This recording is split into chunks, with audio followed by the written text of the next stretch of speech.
If your dog is reactive, this is the level where it is the easiest to fix it. Or it's the level where you accidentally make things a lot worse. Because level 1 reactivity is not a very serious problem just yet, but it will become one if you don't do things right now. Now I work with reactive dogs every single day at my training facility, and the one thing I can tell you that all the reactive dogs have in common, whether it's very, very beginning or it's the worst reactivity cases that I've ever had, they all started here. They all started at level 1 reactivity. The problem is that no one addressed it early, so the problem just kept getting worse and worse. So let's break down level 1 reactivity. What is it? What does it mean? And how do we fix it before it becomes a real problem down the road? Quick question, is your dog reacting because they're overly excited? Are they frustrated? Are they fearful? Are they nervous? Or do they not just know what to do yet?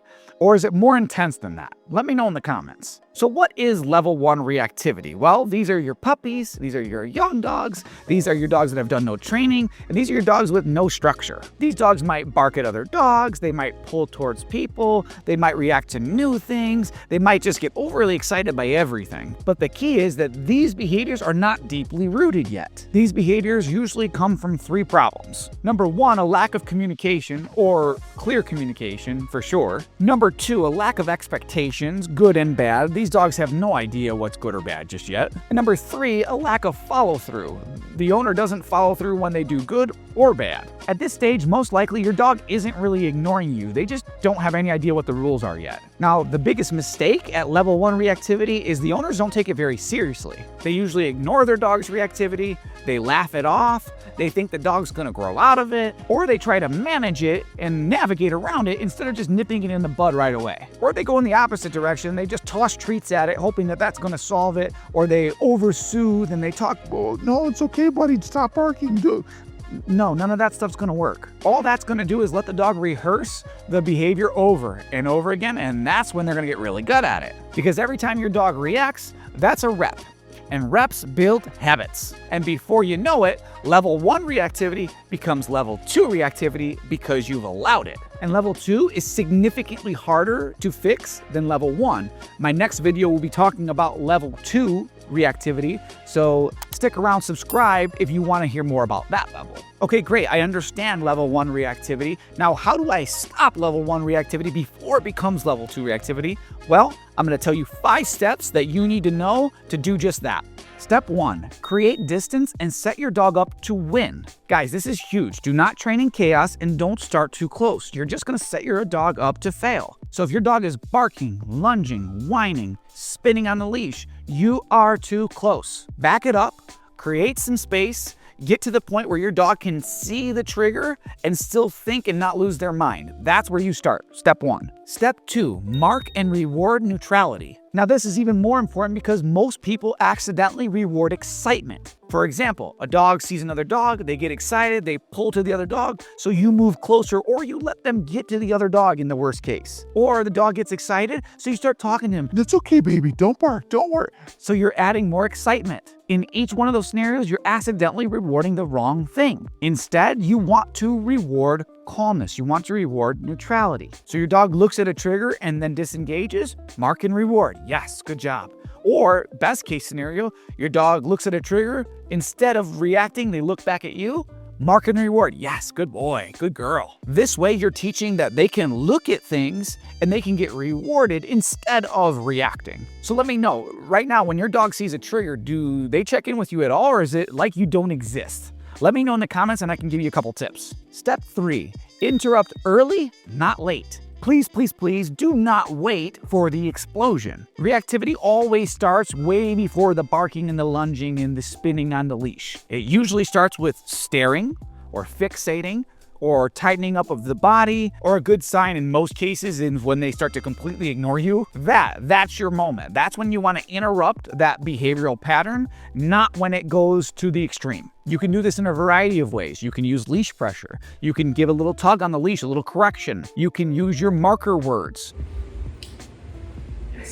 If your dog responds well to your verbal communication, you can use a verbal marker there with like an ah. By doing this, you are interrupting the pattern of reactivity and you're telling them we're not going down that path. Step number 4, give your dog a job to do. Do not just tell your dog what not to do, tell them what to do instead. My favorite thing to do in these moments is engagement. So you build up engagement, not in these moments. You can do engagement drills before. I've got a couple on my channel. You can Google that, you can YouTube it. It's pretty easy to build engagement with your dog on leash.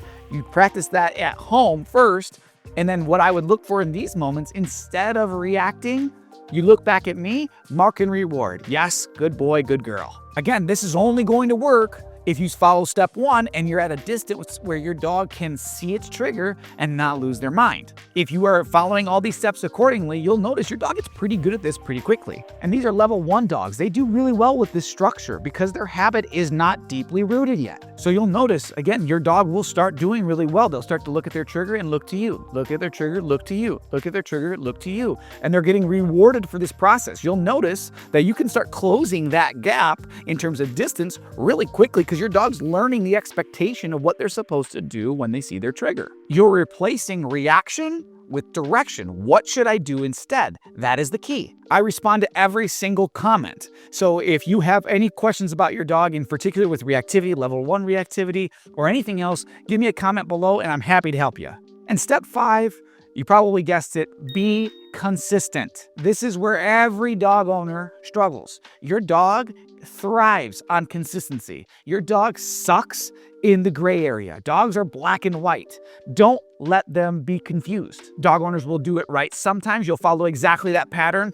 Sometimes when you feel like it, and then sometimes you'll let it slide or you don't really care, you're not paying attention, whatever the reason, you're setting your dog up for failure. And that inconsistency is what builds the habit of reactivity. Dogs do not learn from what you do occasionally. They learn from what you allow repeatedly. Now, in the end, if your dog is in level 1, this is the time to act. The time is now. It's by far the easiest stage to fix, but only if you act immediately. If you ignore it, if you delay it, or if you let your dog just keep practicing it, you are actively creating a bigger problem. So if your dog is in level 1, this is your opportunity. Fix it now. Be clear, be consistent, and set your structure. Because if you don't, this will become a habit, and your level 1 dog will be a level 2 dog before you know it. As a reminder, I post 2 times per week on this channel covering all things behavior, from reactivity to anxiety to resource guarding to aggression. Everything that you want to know about your dog, you're going to be able to find on this channel. This is video 3 of my reactivity series, and there's many more to come. So make sure that you subscribe to the channel if you're interested in learning all things behavior. I want you to be here. As always, if you're looking for real, no bullshit training content that actually works, subscribe to the channel. I want you to be here. I'm the Big Dog Guy, and I'll see you in the next one.